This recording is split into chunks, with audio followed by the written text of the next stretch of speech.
Hello my dear students, दृष्टि academy Bokaro के YouTube platform में आप सभी का स्वागत है। आज हम लोग क्लास 11th ऑर्गेनिक केमिस्ट्री का एक बहुत ही important topic IUPAC name start करने जा रहे हैं। आईयूपीएसी नेम एक ऐसा इंपॉर्टेंट टॉपिक है जनरल ऑर्गेनिक केमिस्ट्री का, जो पूरे 11 पूरे 12th में जब भी आप ऑर्गेनिक केमिस्ट्री पढ़ें तो सबसे पहला जरूरत आपको आईयूपीएसी नेम का पड़ेगा। तो हम लोग स्टार्ट करते हैं आईयूपीएसी नेम से। आईयूपीएसी नेम को जानने से पहले आईयूपीएसी का एक फुल फॉर्म होता है, पहले आप यह जानें। I for international union of P for pure and A for applied and C for chemistry. International Union of Pure and Applied Chemistry, IUPAC। IUPAC name कोई एक ऑर्गेनिक कंपाउंड का लिखाता है। ऑर्गेनिक कंपाउंड का आईयूपीएसी नेम को लिखने से पहले आप लोगों को कुछ टेबल याद होना चाहिए। तो आईयूपीएसी नेम ऑर्गेनिक कंपाउंड बोले तो CH3, CH2, CH3, इस कंपाउंड के नाम क्या होंगे? क्लास 10 में आप लोग कुछ आईयूपीएसी नेम जरूर पढ़े होंगे। जिस तरह से यहां पर 3 कार्बन के एक चेन बने हुए हैं, इसका नाम प्रोप, सिंगल बॉन्ड के लिए ANE, प्रोपेन होगा। हो सकता है कि इन दोनों कार्बन्स के बीच में डबल बॉन्ड भी हो, तो इस तरह के कुछ कंपाउंड्स के नाम हम लोग लिखेंगे, जैसे कि ये इथ, डबल बॉन्ड ENE लगेगा डबल बॉन्ड के लिए, इथीन। तो इस तरह के कंपाउंड्स के नाम लिखने के लिए आप लोगों को कुछ टेबल्स याद होना चाहिए। तो हम लोग सबसे पहले टेबल को ड्रॉ करते हैं, जिस टेबल की हेल्प से आप कंपाउंड्स के नाम को बहुत अच्छे से लिख सकते हैं। Dry line dry.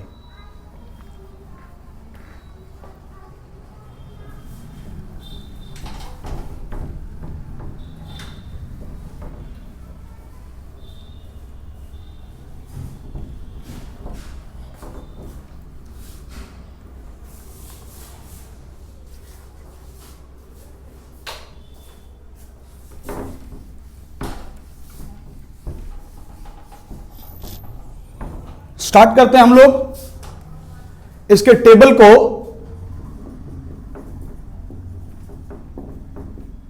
Table number 1, table number 1 किसके लिए है? वर्ड रूट के लिए है। कुछ वर्ड रूट आपको याद करने हैं। उम्मीद करते हैं कि क्लास 10 में आप लोग कुछ वर्ड रूट याद भी किए होंगे, जैसे कि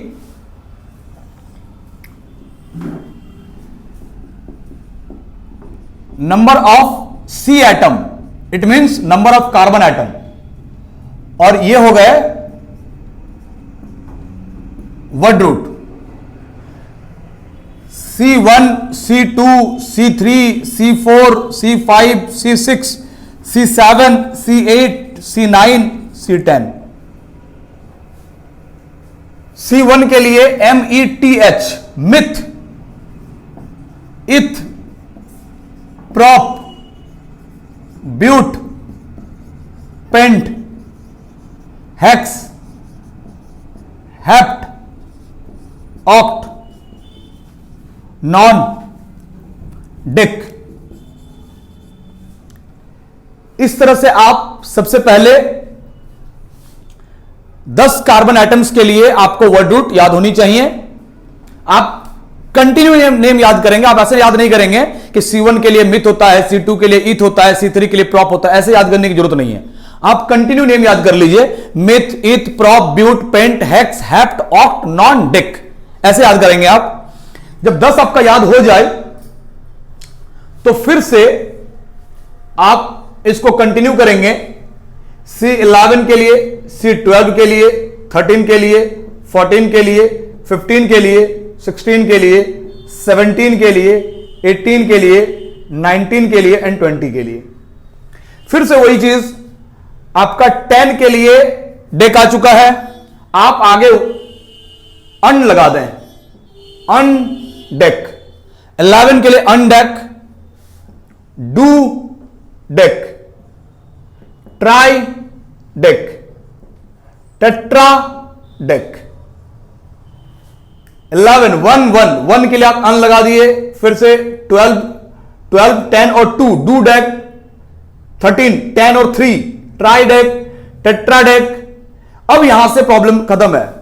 5 के लिए पेंट होता है, पेंट होता है, आप एक्स्ट्रा ए लगाएं और डेक लगा दें, पेंटा डेक। 16 10 और 6 के लिए हेक्स होता है, हेक्स, एक एक्स्ट्रा ए लगा दें और डेक लगा दें, हेक्सा डेक। 17 7 के लिए हेप्ट होता है, हेप्ट, एक्स्ट्रा ए लगाकर डेक लगा दें, हेप्टा डेक। 18 8 के लिए ऑक्ट होता है, एक एक्स्ट्रा ए लगा दें, डेक, ऑक्टा डेक। 19 9 के लिए नॉन होता है, एक्स्ट्रा ए लगाकर डेक लगा दें, नोना डेक। अब यहां पर 10 के लिए डेक होता है, अब इसमें एक एक्स्ट्रा ए लगाकर डेक नहीं ना, डेका डेक हो जाएगा, ऐसे नहीं लगाना है।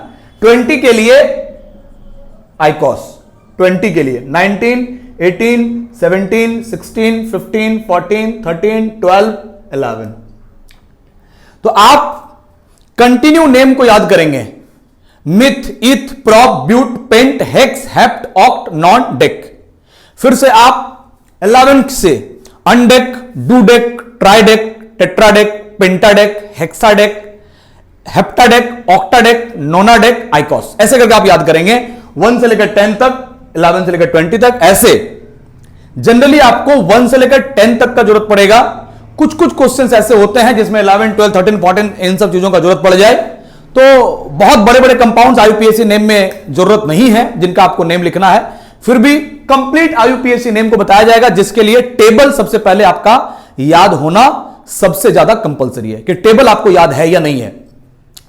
जैसे जैसे टेबल्स का जरूरत पड़ेगा मैं वैसे वैसे टेबल्स आपको नोट डाउन करवाऊंगा, आप उसको प्रॉपर याद करेंगे और फिर आप क्वेश्चन लिखना स्टार्ट करेंगे। अभी 2 टेबल हम यूज करेंगे, एक टेबल नंबर 1, एक टेबल नंबर 2। टेबल नंबर 2 किस चीज के लिए है? नेक्स्ट टेबल नंबर 2 ये प्राइमरी सफिक्स के लिए है, प्राइमरी सफिक्स के लिए। सफिक्स क्या होता है, प्रीफिक्स क्या होता है, सब कुछ बताएंगे। पहले आप टेबल याद कर लें कि टेबल आपको याद है या नहीं है। जैसे कि bond and suffix name, suffix name, bond बोले तो सिंगल बॉन्ड कैसा होता है, ऐसा। डबल बॉन्ड कैसा होता है, ऐसा। ट्रिपल बॉन्ड कैसा होता है, इस तरह का। सिंगल बॉन्ड के लिए सफिक्स नेम सिर्फ ANE, डबल बॉन्ड के लिए suffix name ENE, triple bond के लिए suffix name YNE। It means single bond ANE, alkane, हम लोग जो लिखते हैं एल्केन, चलो यहीं पर लिख देते हैं एल्केन, ALKANE, तो ये लास्ट का 3 लेटर हम लोग लिए हुए हैं। एल्कीन, ALKENE, ये लास्ट का 3 लेटर्स हम लोग लिए हुए हैं। अल्काइन, लास्ट का 3 लेटर्स हम लोग लिए हुए हैं। तो एल्केन वो सिंगल बॉन्ड को शो कर रहा है, एल्कीन डबल बॉन्ड को शो कर रहा है, एल्काइन ये ट्रिपल बॉन्ड को शो कर रहा है। आई थिंक आप लोग को एल्केन, एल्किन और एल्काइन का मीनिंग पता होगा। कोई भी कंपाउंड जिसके पास नंबर ऑफ कार्बन एटम और नंबर ऑफ हाइड्रोजन एटम को यदि कंपेयर करेंगे तो number of hydrogen atom carbon से डबल से 2 ज्यादा है। जिस तरह से मान लो कि कार्बन 4 है, 4 का डबल 8 और 2 ऐड कर दो, हाइड्रोजन 10 है, ये एल्केन है। एल्केन बोले तो कार्बन जितने हैं, जैसे कि मान लो 4 कार्बन है, 4 के डबल 8, ये एल्कीन है।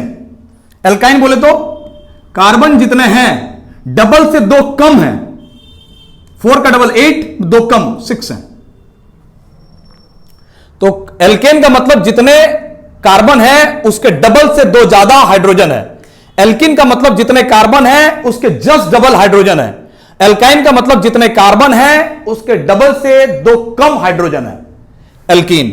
तो एक्चुअल में कुछ टाइप्स को सीखने के लिए, कुछ टाइप्स ऑफ क्वेश्चंस को सीखने के लिए आईयूपीएससी नेम में आपको जनरली 2 टेबल का जरूरत पड़ेगा। एक टेबल वर्ड रूट के लिए, दूसरा टेबल प्राइमरी सफिक्स के लिए। तो primary suffix and word root question करने से पहले 2 टेबल आपको प्रॉपर याद होनी चाहिए कि कौन से कार्बन एटम के लिए वर्ड रूट का नेम क्या लगता है और सिंगल बॉन्ड रहने पर क्या लगता है, ANE, डबल बॉन्ड के लिए suffix name ENE, triple bond के लिए सफिक्स नेम YNE। इतना आपका याद होना चाहिए। अगले वीडियो में हम लोग क्वेश्चन करेंगे, क्वेश्चन करने के लिए 2 टेबल प्रॉपर याद होना चाहिए। ठीक है, फिर मिलते हैं हम लोग आईयूपीएससी नेम के नेक्स्ट वीडियो में। Thank you.